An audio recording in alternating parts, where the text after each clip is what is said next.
Jika UKT sebagian masih cukup tinggi, bagaimana kampus mengalokasikan dana tersebut, Pak? Jadi yang level 1 yang 500.000, level 2 yang 1 juta, kan itu sebetulnya di bawah standar itu. Yang tinggi itu katakan yang 5 juta, ya sebetulnya untuk menutupi gitu loh, yang level 1, level 2.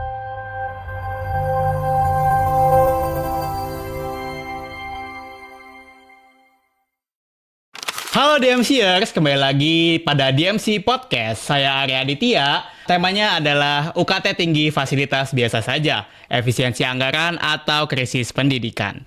Dan pada kali ini kita kedatangan sosok yang sangat inspiratif dan beliau juga adalah salah satu petinggi Fakultas Ekonomi Bisnis kita, yaitu di Wakil Dekan 2, yaitu Perencanaan Keuangan dan Umum. Dan yang bernama Bapak Dr. Imam Abu Hanifah, SEAK MMCA. Selamat pagi Bapak. Pagi. Apa kabar Bapak? Baik. Alhamdulillah baik. Semangat. Selamat. Oke, pagi. baik. Bapak, lalu lintas lancar tadi Pak? Alhamdulillah lancar. Alhamdulillah lancar ya Pak ya. Puasanya juga lancar pastinya Pak. Alhamdulillah, insya Allah lancar sampai dengan hari ke-30 nanti ya. Amin.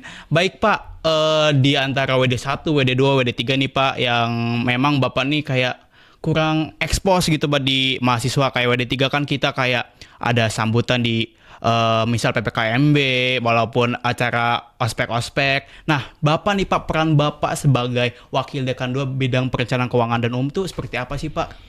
Ya, intinya kita merencanakan apa yang akan dilakukan fakultas selama 1 tahun ke depan.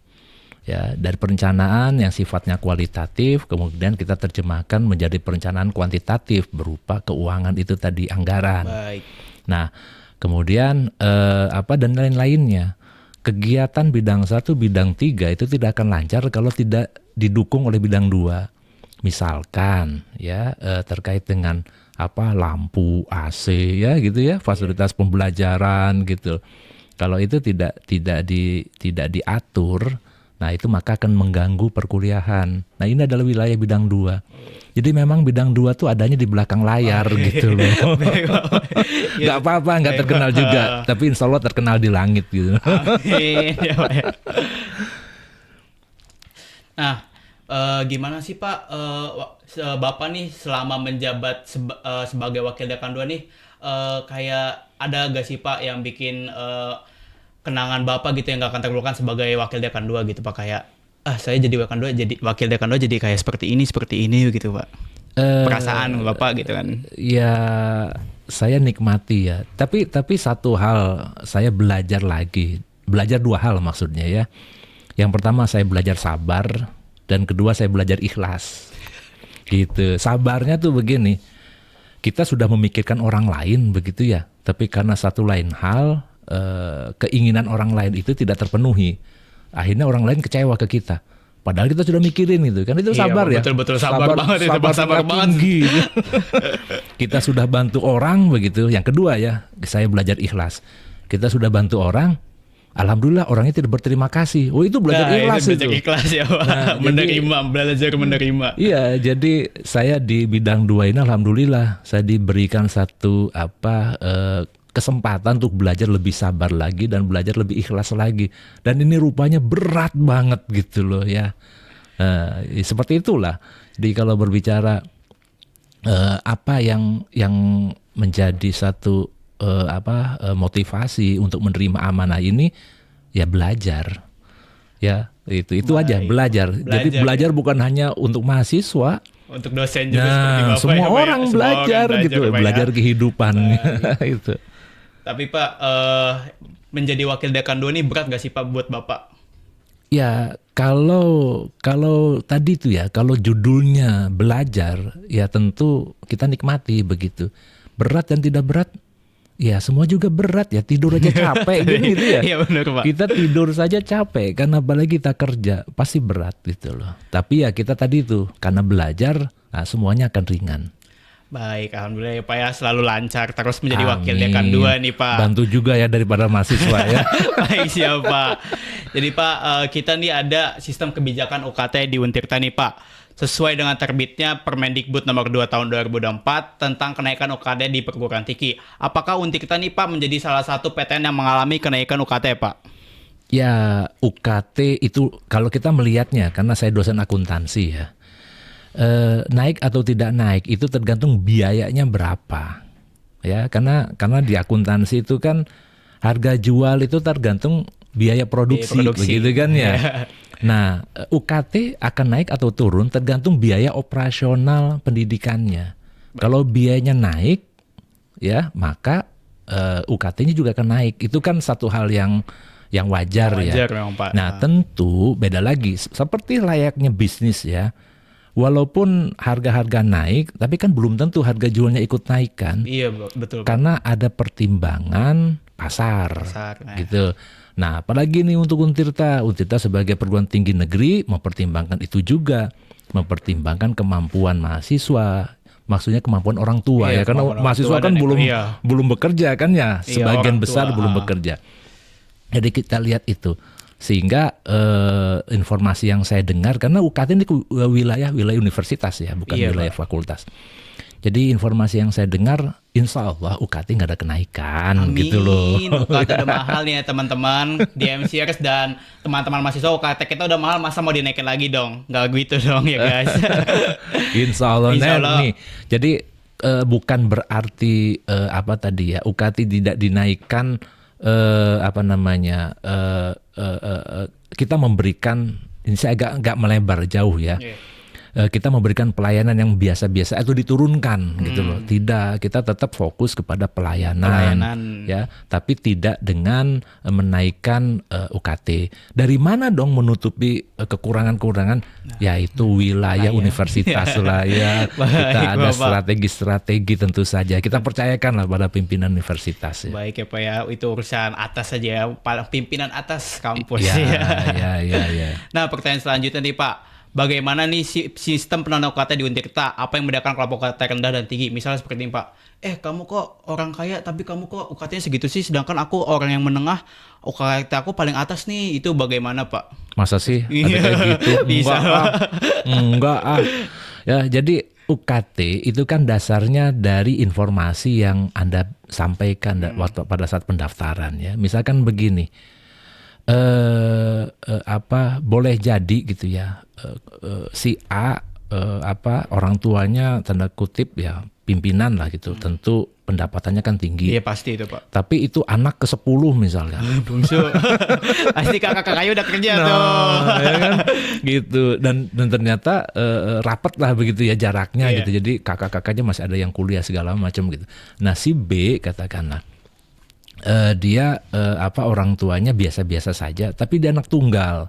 Ya tentu UKT-nya beda dong, gitu loh ya. Jadi saya percaya bahwa pada saat penetapan UKT itu informasi yang Anda sampaikan, yang calon mahasiswa sampaikan itu diolah oleh pihak yang berwenang ya, sampai menemukan besaran UKT sekian. Dan itu nanti kalau merasa keberatan kan ada banding. Saya kira ruang itulah, kalau memang merasa keberatan, ruang itulah digunakan. Banding saja nggak apa-apa gitu loh. Tapi Pak, apakah seberapa efektif sih Pak untuk banding UKT ini Pak di kalangan mahasiswa yang merasa terbebani gitu Pak? Ya harus. Ini kan ruang yang diberikan oleh panitia, oleh universitas untuk banding. Baik. Ya, karena kita kan tidak seperti memutuskan lalu suka nggak suka diterima gitu loh, nggak gitu. Ada kesempatan, ini kan demokrasi ya. Iya Pak, betul. Ya, jadi ada kesempatan, kalau mau keberatan sertakan keberatannya. Gitu. Jangan sampai keberatan pura-pura berat begitu. Padahal di rumahnya mobilnya berjejer ya. Kehidupan glamor. Iya, padahal HP-nya sudah HP yang belasan ya Pak ya. Iya. Jadi Pak, kalau misalkan emang UKT misalkan kita kan kayak banding UKT nih kayak ngurus-ngurusnya berkasnya kayak ribet banget sih, harus ke kantor desa untuk bikin SKTM dan segala macam gitu Pak. Tapi itu untuk kalau banding UKT itu usaha sendiri apa ya, kayak tergantung kita nih kemampuan kita seperti apa gitu Pak. Kalau misalkan berat ya kita urus sendiri. Ya kan itu bukti bahwa Anda sebagai mahasiswa atau calon mahasiswa ya memang tidak mampu kan. Iya Pak. Jadi kalau kita bicara berapa sih biaya kuliah mulai dari semester 1 sampai dengan semester akhir itu memang besar loh. Besar Pak emang. Ya besar banget. Anak saya saja yang sekolah SD ya, sekarang sih sudah SMP gitu ya. Dulu waktu SD itu SPP-nya 1 bulan hampir 500.000 gitu. Baik. Ya, nah, kali 6 bulan sudah berapa itu? 3 juta. Nah, itu anak SD Iya, loh. iya, Lah ini anak anak SD. kuliahan masa pengennya 500.000? Aduh. Baik Pak, kita lanjut ke fasilitas kampus, keluhan mahasiswa juga Pak. Nah, Ya. terkait fasilitas kampus nih ya Pak, mengapa sih ada perbedaan signifikan antara kampus nih, antara kampus dan fakultas, terutama fakultas ekonomi bisnis nih Pak? Mengapa tuh Pak? Beda di mana tuh? Kayak kan di FISIP nih, kayak ada dia rooftop hijau gitu Pak, misal. Terus juga di hukum, misal ada apa lagi tuh, di dia gedungnya ada serbaguna juga, misal gitu Pak. Oh iya dong, tapi mereka nggak punya podcast kan? Ya, Oke, vape menyala. penyala FEB ya Pak ya. Baik. Jadi janganlah iri gitu. Memang rumput tetangga tuh lebih hijau memang. Pak. Kita belajar mensyukuri lah. Iya, Mereka punya itu tapi tidak punya ini. Iya. Nah, kita optimalkan gitu loh. Jadi dengan kepemimpinan Pak Dekan sekarang ya, Profesor Dr. Tubagus Ismail, kita fokus kok kepada pengembangan pengadaan untuk mengembangkan potensi-potensi mahasiswa. Ya di tahun kemarin kan kita coba bangun ya ruangan ini. Ini saya kira mewah loh, paling mewah seuntirta ini. Iya, Ya Pak. itu Anda harus syukuri itu ya. Anda tahu nggak anggarannya berapa itu? Aduh, zaman itu deh. Langsung gitu ya. Aduh guys, gede banget. Kalau dibuka kan Aduh, gitu loh. kacau Pak. Nah, tapi enggak Iya. enggak apa-apa. Malah saya berterima kasih ya. Ini sudah bisa menduniakan FEB Untirta ini. Betul Pak. Jadi akhirnya uang itu yang sekian jut tadi itu menjadi tidak signifikan lagi dengan manfaat yang bisa nanti kita peroleh. Iya betul Pak. Berupa apa? Berupa FEB Untirta yang sudah terkenal gitu kan, sedunia dengan Wah, adanya di amin. YouTube, TikTok segala macam begitu kan. Terus Anda juga punya peluang untuk mengeksplorasi diri kan. Iya, Pak, betul. Ya? Nah, itu mahal loh itu. Itu mahal, nggak semua kampus memberikan fasilitas seperti ini. Nah, itu concern Pak Dekan sekarang ya. Selain ruangan ini kan kita juga punya Lavebco gitu Nah, kan. betul Pak, laboratorium Nih. keresahan ya. Nah, coba fakultas mana yang punya? Jangan gitu tuh Bang, nanti ngiri nih. Maksud saya ingin memberikan satu gini loh. Nggak mungkin dong kita sama-sama. Maksudnya setiap fakultas punya fasilitas yang sama. Betul, Nggak Pak. dong gitu loh. Harus ada yang membedakan Ya, ya, harus Pak. ada yang beda. Nah artinya seperti yang diinginkan Pak Rektor gitu, bahwa fasilitas yang ada di kampus ini milik bersama. Gitu, boleh pakai. Kita punya ruang pertemuan, ruang auditorium, kapasitasnya bisa 300-400 Iya, betul, orang. Pak, betul. Nggak ada satupun fakultas yang punya, gitu loh. Hanya FEB ya Pak, lantai 4 auditorium. itu. Nah itu siapa yang pakai? Itu seluruh, seuntirta iya, Pak. gitu loh, ya. Malah dari luar ada, gitu ya. Nah jadi saya ingin mengajak teman-teman mahasiswa, ayo kita gunakan fasilitas yang kita miliki.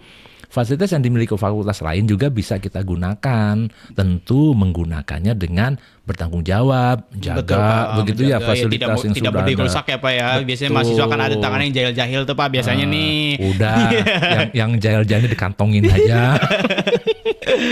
Baik Pak, baik. baik. Ya, oke. Jadi Pak, selanjutnya nih ada keluhan dari mahasiswa juga kayak semacam kebadatan shuttle bus nih Pak, kayak jadwalnya dikit banget sih. Saya kan mau ada ke kampus nih jam segini. Nah, apakah ada rencana dari pihak kampus nih Pak buat nambah armada atau memperbaiki sistem operasional shuttle bus Pak? Ya, memang ini masih keterbatasan ya. Tapi akhir tahun kemarin kan kita tambah satu bis lagi ya. Iya Pak, betul. Ya, pasti kurang lah, pasti kurang gitu loh.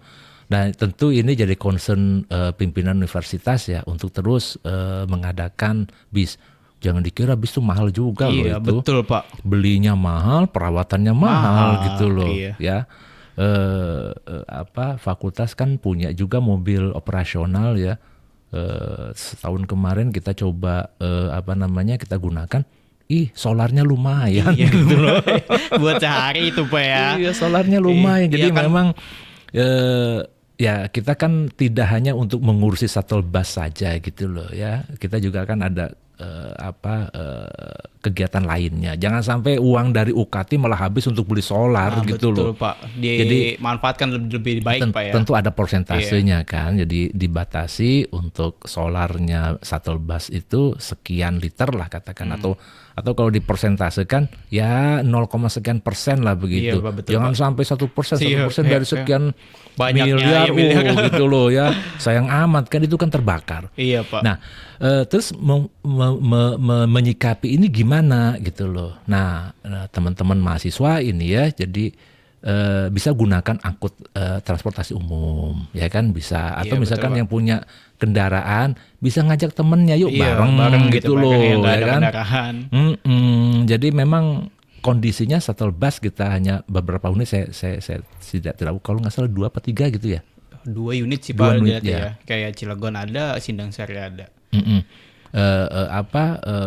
Teman-teman yang punya kendaraan, ayo ajak temennya Iya, bareng betul, kan Pak. itu. Ya, Solidaritas, membangun solidaritas. betul. Pokoknya. yang diajak ya tahu diri lah, Iya. nambah-nambah uang Bensinin bensin lah ya. gitu. Baik Pak. Iya. Nah, keluhan kedua itu akses internet yang kurang stabil nih Pak. Jadi apakah ada perbedaan kualitas internet di setiap fakultas atau area kampus? Jika iya, bagaimana solusinya? Nah, misalkan kita nih ada mata kuliah nih Pak di pagi hari, itu kita suka ada internet itu hilang Pak. Jadi misalkan teman-teman yang tidak ada kuota internet itu mengandalkan internet kampus dan itu kurang stabil pada pagi hari. Jadi pada pagi hari itu suka tidak ada internet Pak. Ya, informasi yang saya dengar ya, itu di setiap akses wifi itu kan ada batasan ya. Iya, Pak. Ada batasan sekian mega begitu diatur. Karena nggak mungkin di open semua. Betul Pak. Nah, boleh jadi karena perkuliahan. Katakanlah jumlah mahasiswanya satu kelas berapa? 40 ya? 30 di pukul kata 30 ya Pak ya.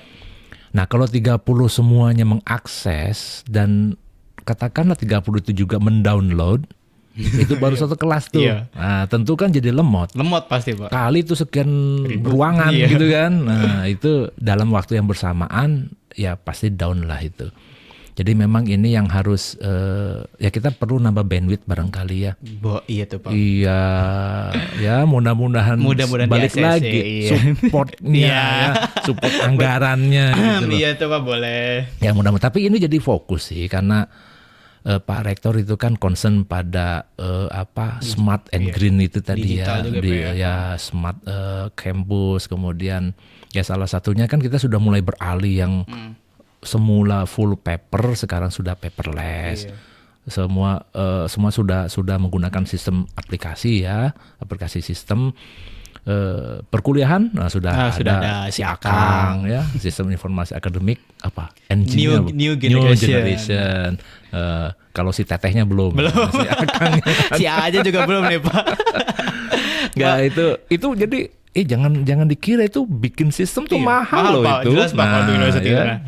Tapi ini adalah satu upaya universitas untuk Mengembangkan ya, Pak. menjadikan kampus ini sudah mulai ada perubahan lah ya, dari full paper menjadi paperless. Baik Pak. Jadi gitu ya DMCers, kalau kalian ngeluh nih tentang masalah internet saya kok lemot sih, Untikta kok gini sih, UKT mahal gitu ya teman-teman. Kita nih kita doang yang make.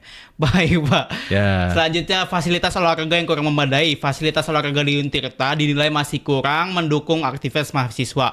Bagaimana tanggapan kampus terkait hal ini Pak? Kayak cuma lapangan voli doang nih.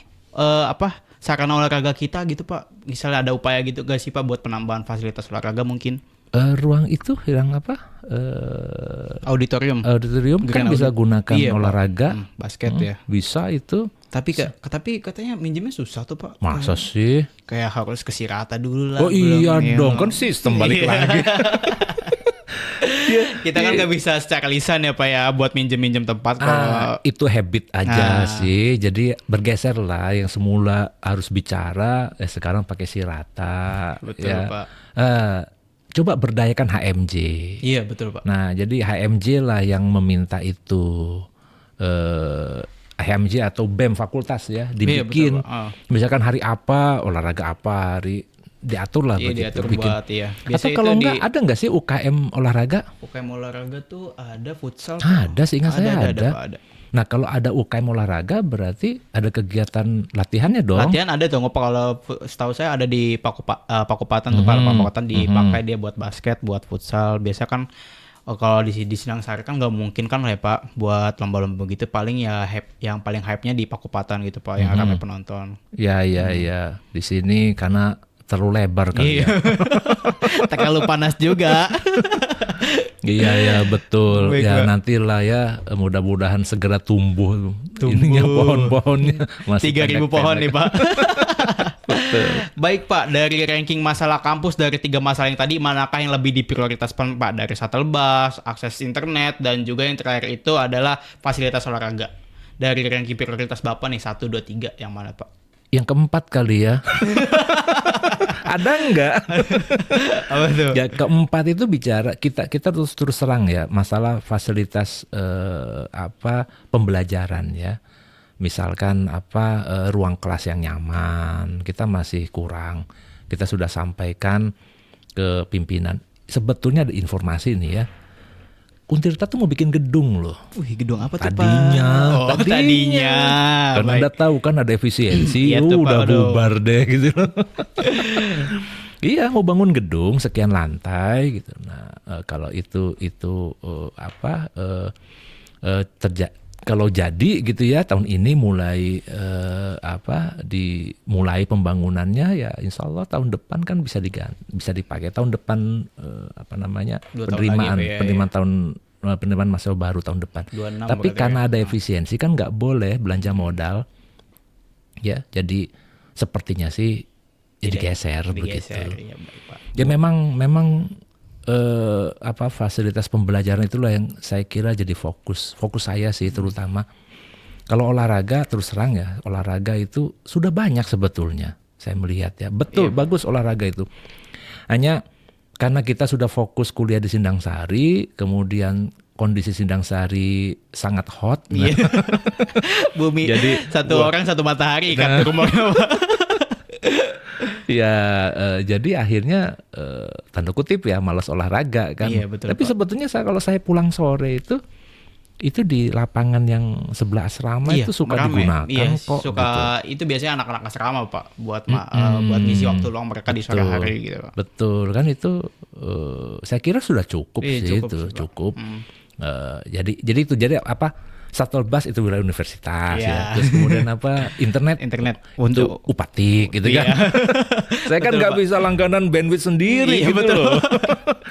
Ya, jadi itu bukan wilayah saya. Yang Iya. ketiga olahraga saya kira sudah cukup. Nah, yang keempat ini yang tadi Anda nggak sebutkan, fasilitas pembelajaran, ruang Nah, pembelajaran. Iya, betul Pak. Ruang pembelajaran bukan ruang kelas saja ya, termasuk podcast ini jadi ruang pembelajaran. Iya, betul Pak.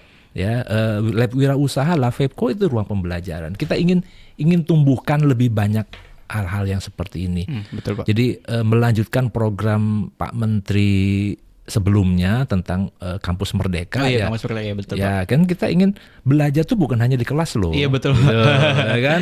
Belajar tuh bisa di masyarakat. Ya kan. Nah seperti ini kan bagaimana Anda membuat skrip pertanyaan buat saya aja kan butuh waktu berhari-hari tuh gitu kan. Berapa hari nih skrip? Nah gitu. Terus kemudian di Lavepco mengolah kopi, menata jualan tanda kutip gitu. Terus Manajemen ada keuangan. proses iya. bisnisnya di Iya, situ. betul, Pak. Nah itu nggak itu mahal gitu, Betul, pembelajaran Pak, yang betul. mahal. Dan ini kita akan terus kembangkan sesuai dengan namanya kan Fakultas Ekonomi dan Bisnis. Bisnis, nah. Nah jadi lulusan FEB Untirta harus bisa berbisnis itu. Baik Pak. Jadi Pak, kita beralih ke topik dampak efisiensi anggaran pemerintah, transparansi anggaran kampus. Nah, pertanyaannya nih Pak, pemerintah memotong anggaran operasional untuk PTN termasuk Untirta. Bagaimana dampak pemotongan ini terhadap fasilitas kampus Pak? Itu berdampak atau tidak Pak? Pastinya berdampak Pak. Pasti kan tadi saya cerita. Kalau fasilitas yang sudah ada, insya Allah kita jaga.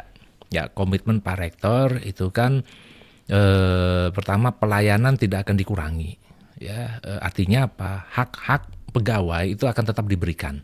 Supaya pegawai itu jadi tetap disiplin begitu. Jangan gara-gara efisiensi lalu malas gitu loh.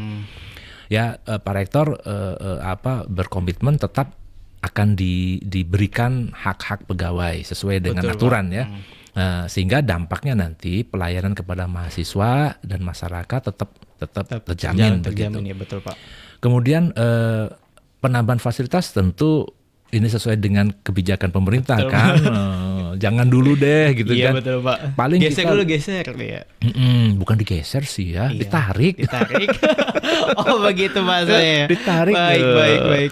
Jadi yang ada yang bisa kita lakukan menjaga fasilitas yang ada, betul, pemeliharaan saja. Dan itu pun nilainya ya lumayan lah. Harus kita syukuri gitu loh. Masih ada gitu, tidak betul, ditarik. Ya kan ada peraturan nih Pak, saya baru lihat postingan Untirta nih kayak pemakaian AC di 24 Celcius gitu Pak. Jadi baru pas kemarin keluar sih Pak, terkait kan ada visi anggaran. Jadi peraturan-peraturan menghemat listrik seperti itu Pak untuk ini memang supaya kita jadi concern bersama ya. Betul. Anda juga ya teman-teman mahasiswa ini ya kuliah tuh diturunkan sih suhunya gitu loh. Ya pengennya dingin padahal kedingin kuliah pakai jaket kan nggak asik gitu ya. Betul ya, jadi jaketnya dilepas, suhunya diturunkan. Ya 24 lah. Saya kira 24 tuh sudah dingin loh gitu. Kecuali untuk lab komputer ya, lab komputer itu memang harus dingin. Betul Pak, karena mesin ya. Menjaga komputernya, PC-nya itu. Betul, tapi kalau ruang kuliah saya kira 24 cukup. Cukup sih Pak, cukup. Bayangkan kalau misalkan kita suhu paling rendah ada yang kedinginan, tolong kecilin dong, pasti ada gitu kan. Baik Pak. Nah, pertanyaan selanjutnya nih Pak, jika UKT sebagian masih cukup tinggi, bagaimana kampus mengalokasikan dana tersebut Pak? Gimana? Jadi kayak adalah sebagian besar mahasiswa nih cukup tinggi UKT-nya misal di angka 6 juta nih Pak. Bagaimana kampus itu mengalokasikan dananya Pak? Mengalokasikan? Jadi kan ada yang golongan 1 500.000 itu kayak dialokasikan kemana gitu Pak, atau mahasiswa yang cukup tinggi misal 6 juta nih, UKT yang 6 juta itu dialokasikan kemana? Oh gini, jadi kan semangatnya UKT itu kan saling membantu. Betul Pak. Jadi yang level 1 yang 500.000, level 2 yang 1 juta, kan itu sebetulnya di bawah standar itu. Oh begitu Pak. Iya, kan tadi saya cerita, anak saya SD, ini sekarang anak saya sudah mau masuk SMA loh. Waktu SD 3 tahun yang lalu gitu kan, itu SPP-nya hampir 400 sekian ya. Itu 1 bulan. Nah, 1 semester 3 juta. Itu anak SD loh gitu. Oh, baik. Ya. Baik, iya, nah, paham, sekarang anak kuliah. Nah, nggak mungkin kan SPP-nya cuma 1 juta. Betul, betul. Artinya yang level 1, level 2 itu sebetulnya sudah di bawah standar. Ya, standar biaya minimal gitu minimal, loh. Baik. Nah, karena kita menganut asas gotong royong ya, kebersamaan ya, kekeluargaan, kekeluargaan. Nah, yang tinggi itu katakan yang 5 juta ya sebetulnya untuk menutupi gitu loh yang level 1, level 2. Tapi jangan berarti begini ya teman-teman mahasiswa ya, mentang-mentang Anda masuk di level 5 yang bayarnya 5 juta katakanlah gitu ya. Katakanlah ya begitu, Pak. Katakan yang bayarnya 5 juta, lu bilang ke temennya yang bayar cuma 500.000, lu gua sambung, gua bantu, jangan gitu. Ya, jangan gitu. Tetap kita ikhlas bahwa sebagian dana kita yang kita bayarkan ke kampus untuk membantu teman kita yang betul, Pak. Posisinya masih kurang.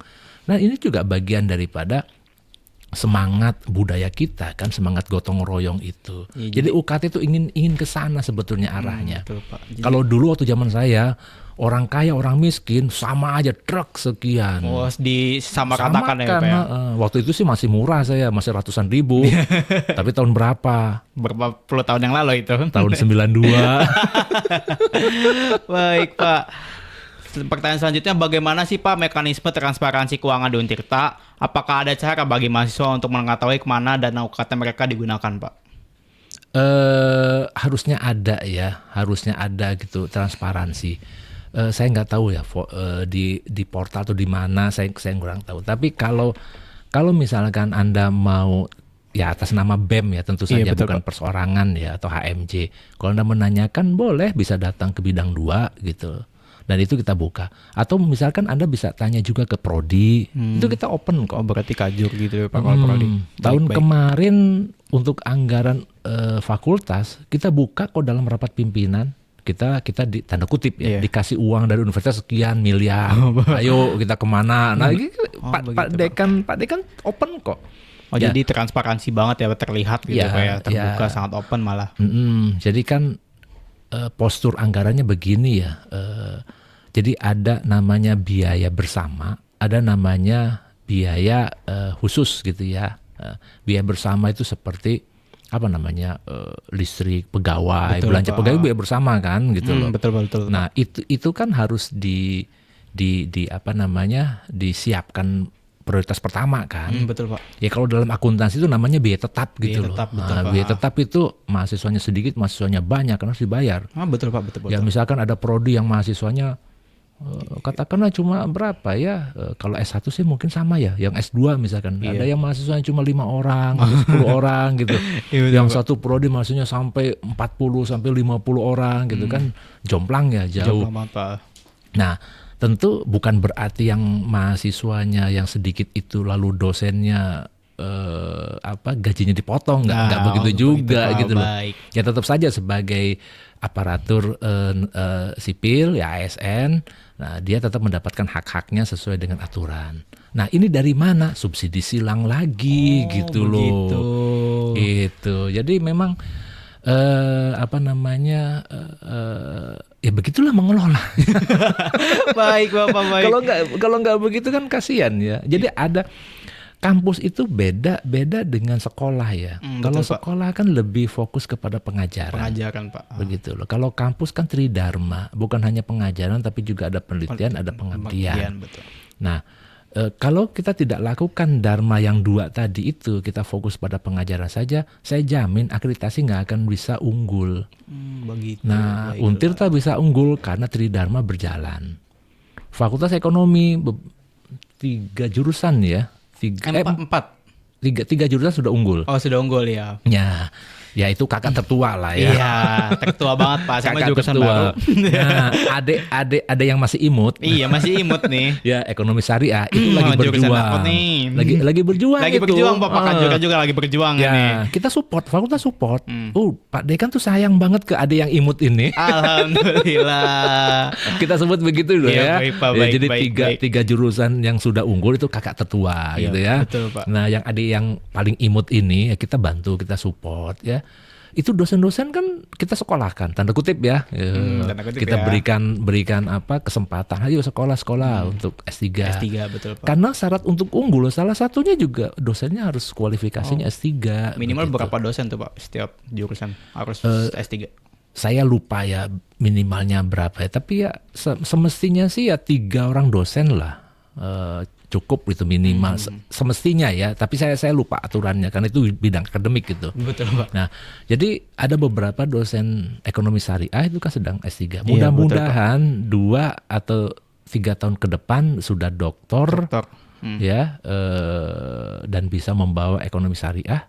Nanti reakreditasi berikutnya sudah bisa unggul. Amin. Mudah-mudahan. Amin. Anda sudah lulus belum? Ya, doakan saja ya Pak, saya lulus tepat waktu. Baik Pak, selanjutnya nih Pak ada strategi kampus Pak.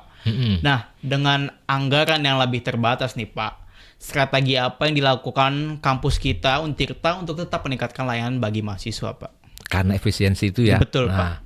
Oke. Efisiensi kan menjadi kebijakan pusat ya. Betul, Pak. Mau nggak mau sebagai aparatur negara kita harus ikut aturan kebijakan yang ditetapkan pemerintah. Walaupun sebetulnya Pak Rektor itu Pak Rektor itu berjuang supaya tanda kutip potongannya Diusahakan ya Pak ya. jangan gede-gede banget sih gitu loh. Intinya begitulah ya. Berjuang terus terang beberapa momen Pak Rektor berjuang untuk itu. Karena apa? Karena dengan potongan yang gitu ya, ratusan miliar itu, Baik Pak. itu sangat mengganggu gitu loh. Ya oke ya. Jadi Pak Rektor masih berjuang dan informasi yang saya dapat Kementerian Pendidikan Tinggi akan menjanjikan dalam waktu 2 bulan akan ada relaksasi. Ya mudah-mudahan lah tidak terlalu lama ya akan ada relaksasi. Apa yang dilakukan? Ya tentu tadi itu ya berangkat kita amankan dulu biaya bersama. Betul. Jangan sampai lagi kuliah mati lampu. Biasanya begitu Pak, pas beberapa waktu lalu sih seperti itu ya. Enggak, Pak. bukan, maksudnya gini, jangan sampai karena kita nggak bisa bayar daya, bayar listrik, lalu diputus oleh PLN gitu loh, itu maksud saya. Oh begitu, Ya, baik Pak, itu. kayak terlalu besar nih tagihannya nih, masa nggak bisa bayar? Miliaran loh. Ya, Sebulan itu Pak? setahun. Oh, setahun. itu. Ya, Pak WR2 lah yang berwenang Ah, ya, iya, Pak macam. WR2 ya. Tapi saya berikan kata kunci dia miliaran lah pokoknya ya, Baik, miliaran Pak, ya. baik, Pak. Karenanya muncul tadi kan dalam rangka efisiensi muncul surat edaran rektor untuk mengefisienkan penggunaan energi, AC dikurangi, listrik dimatikan iya, kalau betul, nggak Pak. dipakai kan.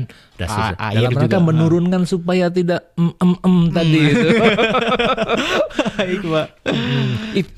Itu sudah dibantu dengan solar panel loh. Solar panel yang Eman di sana itu, ya. Oh. yang di atas gedung kita Iya. itu ada solar Oh iya panel. betul Pak, betul Ya, ada. itu kan menghasilkan listrik, ya. Itu digunakan. Itu sudah dibantu loh, eman tadi itu sudah dibantu. Sudah Apalagi biar nggak dibantu, itu lebih besar lagi pastinya Pak. Ya, Baik. ya Ya, terus, itu karena Anda lift naik aja itu ya, itu butuh berapa kilowatt itu? Itu kalau dirupiahkan Berapa katanya jut tuh, nih, Pak? Berapa jut tuh, Pak? katanya setiap naik itu lift naik itu minimal 100.000 keluar. 100.000 ya, bayangkanlah ya, lift tuh kan kita padat nih mahasiswa DPB ya Pak ya. Bayangkanlah naik turun itu sekitar 75 sehari, 7.500.000 sehari teman-teman. Nah karenanya ini saya menghimbau nih ya, kalau cuma naik atau turun satu lantai, mbok ya jalan gitu loh. Dari lantai 1 ke lantai 2 ya jalan sih, jangan nunggu lift Iya, gitu Pak, loh. betul tuh, Pak. Ya, tapi kalau naik ke lantai 4 oke Oke lah lah, gitu kan, dimaklumi. dimaklumi. Ya Anda kan masih muda-muda, masih Biasa Pak. kuat ya. Lagi Ramadan nih, capek banget. Takut haus. Tapi saya sering melatih ya. Jadi kalau saya naik ke lantai 2 walaupun liftnya kosong sudah ready gitu loh, saya tetap jalan. Betul. Kenapa? Ya badannya harus bergerak gitu Betul loh. Pak. Ah. Ya kalau duduk aja begini kan, apalagi di bawah ada AC dingin, wah itu sirkulasi darahnya nggak bagus. Baik, Pak. Iya, oke. Jadi Pak, pertanyaan selanjutnya nih, apakah ada prioritas tertentu dalam penggunaan anggaran yang telah dikurangi ini Pak? Ada dong. Tadi itu biaya bersama. Biaya bersama, Ya, baik. biaya bersama. Ya tentu hal-hal yang penting. Jadi gini, kita tetap mengacu kepada aturan yang sudah dikeluarkan oleh pimpinannya, oleh Jakarta. Ya misalkan ATK kita pangkas sampai 90%. ATK tuh sisanya cuma 10% loh. Wow. Gitu. Ya, misalkan kalau kegiatan biasanya ATK misalkan 1 juta. Iya, betul Pak. Itu sekarang sisanya tinggal 100.000. Itu. Jadi boleh kan hanya 100.000. Beli apa tuh? Beli spidol. Spidol tinta ya Pak ya. Betul. Tapi ya nggak apa-apa. Kan ini relate ya, sejalan dengan apa yang diinginkan Pak Rektor. Yang tadi di awal saya katakan, Pak Rektor tuh ingin mengubah habit ya, kebiasaan warga kampus Untirta ini dari yang full paper menjadi paperless gitu ya, loh. betul. Nah, dengan mengurangi ATK yang menjadi 10% itu ya mudah-mudahan berubah, bergeser gitu loh. Betul Pak. Ya, jadi nanti kuliah itu kalau mohon maaf di mata kuliah yang lebih banyak ceramah, yang gak usah pakai spidol kan. Iya betul Pak. Kan gitu. kebanyakannya kita kayak semester awal nih pasti dosen suruh presentasi setiap materinya begitu Pak. Ya itu. Tapi kalau yang mesti dijelaskan dengan tulisan seperti hitung-hitungan atau gambar, nah itu baru pakai spidol. Nah betul. Betul Pak. Gitu. Jadi next nih Pak. Apa kendala terbesar yang dihadapi kampus dalam memperbaiki fasilitas nih Pak? Kendala terbesar kampus nih buat memperbaiki fasilitas nih apa Pak? Anggaran. Balik lagi apa ya? Topik utamanya ada anggaran teman-teman. Ya terserang tadi itu ya pengadaan barang modal kan dinolkan ya. Terus betul, kemudian pemeliharaan juga dikurangi ya. Ya tentu ya kita berharap sih ya tidak ada force majeure ya. Ya maksudnya force majeure itu angin ribut atau apa gitu ya. Waduh itu khawatir. Ya kalau hujan-hujannya hujan biasa sih nggak apa-apa lah gitu ya. Insya Allah sih bisa tertangani. Tapi kalau hujan badai segala macam saya khawatir gitu ya. apa ya itu. Baiknya terkendala Pak ya, takutnya ada yang rusak. Kalau yang misalkan perawatan, kebersihan, kenyamanan, saya kira itu tetap jadi prioritas. Tapi ya ini khawatir bocor, khawatir ada yang bermasalah dengan konstruksi. Nah iya, itu yang betul. dikhawatirkan. Ya kita ya terus terang tidak ada anggaran untuk itu. Oh, jadi Dengan kayak agen menjaga efisiensi itu ya. ini ya mari kita jaga sama-sama nih teman-teman mahasiswa nih, jangan tangan Tangannya jangan jahil jahilnya nih, dikantongin dulu ya. Baik Pak. Jangan dikeluarkan ya tangan jahilnya ya, Iya, Pak, dikantongin biasanya dulu tuh gitu. Ada nih coretan-coretan kecil di kaca di kaca yang ujung tuh biasanya Pak kalau di terpadu ya. Baik, Apa tuh? Kayak- Coretan apa tuh? Biasa. Curhat ya. Curhat. Gue capek banget sih tahu kuliah biasa gitu Pak. Ya memang capek. Siapa suruh kuliah? Makanya cepat lulus kan gitu ya. betul Pak. Nah selanjutnya ini segmen selanjutnya ini peran mahasiswa dalam mendorong perbaikan kampus Pak. Nah bagaimana mahasiswa kita ini bisa menyampaikan aspirasi mereka terkait fasilitas secara lebih efektif Pak, secara demokrasi mungkin ya, kayak fasilitas ini kayaknya kurang tahu di kelas ini, kayak AC-nya panas banget itu Pak. Jadi kayak misalkan menyampaikan aspirasi kita nih, keluh kesah kita gitu Pak, yang secara lebih efektif. Sultan masih ada nggak? Sultan tahu nggak? Ada aplikasi Sultan kan? Sultan, nggak tahu tuh Pak. Belum pernah ngasih ada yang ngasih tahu. Ada dulu itu waktu ada dulu ada aplikasi Sultan ya, jadi menerima apa namanya? Keluhan gitu Pak. Informasi atau apa ya keluhan seperti itu. Ya kalau tidak ada sebetulnya gini teman-teman ya, Anda cerita ke dosen, itu dosen langsung loh di grup WA. Awal perkuliahan saya pagi-pagi sudah mantau itu ya, ada keluhan apa, ruangan hangat hot katanya, wah gitu. Nah ya kan dari grup WA itu ya saya teruskan ke grup WA yang ngurusin Sarpras. Jadi cepet ya kayak kemarin itu masalah AC, karena di gedung FEB itu kan AC sentral ya, yang betul, masalahnya kan AC sentral itu mendeteksinya agak susah juga itu. Iya, di mana-mana. Kalau AC split itu kan yang rusak yang ini ya, udah itu fokus. Kalau sentral mesti diurut gitu. Nah, begitu ada keluhan masuk ke grup WA, kemudian kita teruskan. Itu sebelum si dosen itu keluar kuliah. Ketik dulu. Bukan, teknis itu sudah nunggu di pintu. Ibu sudah selesai, bapak ibu sudah selesai mengajar, kenapa? Saya teknisi mau betulin AC. Jadi kalau informasinya cepat, kita juga cepat memfasilitasi, membetulkannya, memperbaikinya. Iya. Jadi saya kira silakan gunakan fasilitas yang ada untuk komunikasi via grup, sampaikan juga ke dosen atau ke prodi, itu lebih efektif. Betul Pak. Baik Pak. Jadi gitu ya DMCR, misalkan kita ada keluhan nih buat keluhan AC panas di terpadu, keluhan AC panas di fakultas kita, dan juga kayak lobby lantai 1 panas banget nih, itu kita bisa langsung ajuin keluh kesah kita ke prodi ataupun ke dosen pengajar ya, itu langsung cepat tanggap teman-teman. Baik Pak, tidak terasa nih Pak, kita sudah di akhir sesi, yaitu dari diskusi hari ini kita bisa melihat ya bahwa transparansi dan efisiensi anggaran kampus menjadi isu yang sangat penting bagi mahasiswa. Harapan kita bersama adalah adanya kebijakan yang lebih berpihak pada mahasiswa, baik dalam biaya pendidikan maupun peningkatan fasilitas. Terima kasih kepada Bapak Dr. Imam Abu Hanifah yang telah berbagi pandangannya, serta kepada DMCers dan teman-teman yang telah menyaksikan hingga akhir. Jangan lupa untuk terus kritis dan aktif menyuarakan aspirasi kalian demi kemajuan kampus kita. Sampai jumpa di episode selanjutnya hanya di DMC Podcast. Terima kasih.